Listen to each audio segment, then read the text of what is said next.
السلام علیکم ورحمۃ اللہ وبرکاتہ۔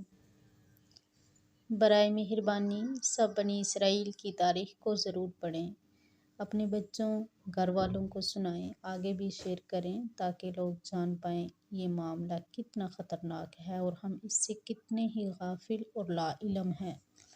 ہمارے خلاف ان کی تقریباً تمام تیاریاں مکمل ہو چکی ہیں۔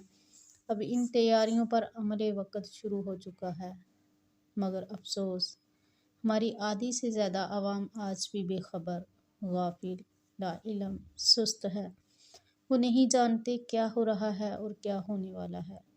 ابھی تک ان کی پروڈکٹس زیر استعمال ہیں، انہی کے ایڈز چل رہے ہیں، ٹی وی پر ابھی بھی مکمل بائیکاٹ نہیں ہوا۔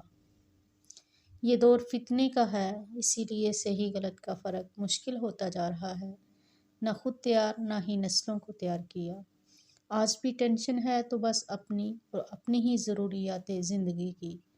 ہماری زندگی کا تو پتہ نہیں، اس بڑے فتنے تک زندہ رہیں، مگر کم سے کم اپنے بچوں کو اتنا علم تو دیں کہ اپنے ایمان کی حفاظت کر سکیں۔ اس فتنے سے وہ جو دنیا کا سب سے بڑا فتنہ ہے وہ بس آنے ہی والا ہے، شروعات سے اختتام دنیا تک کا ایسا فتنہ جو ایمان تک اچک لے جائے گا، یعنی فتنہ دجال۔ کیا اس کے لیے بچے تیار ہیں؟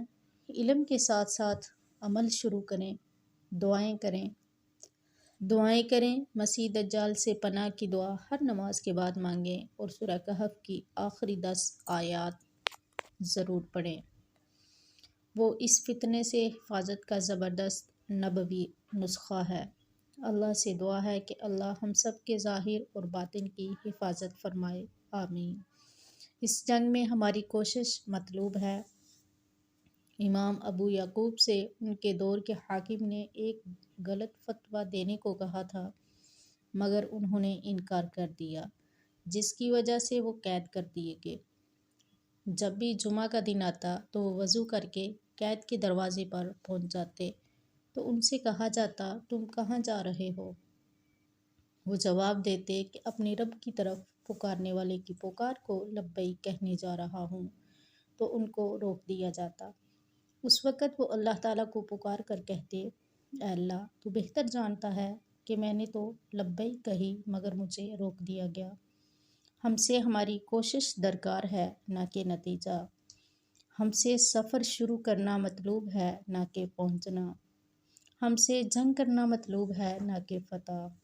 ہم سے اللہ تعالیٰ کی طرف پکارنے والے کو اپنی قدرت اور امکانیت کے مطابق لبیک کہنا مطلوب ہے۔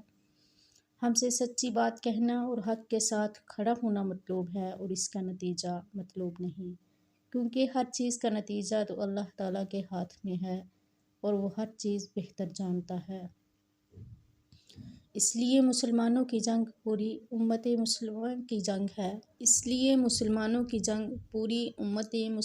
جنگ ہے۔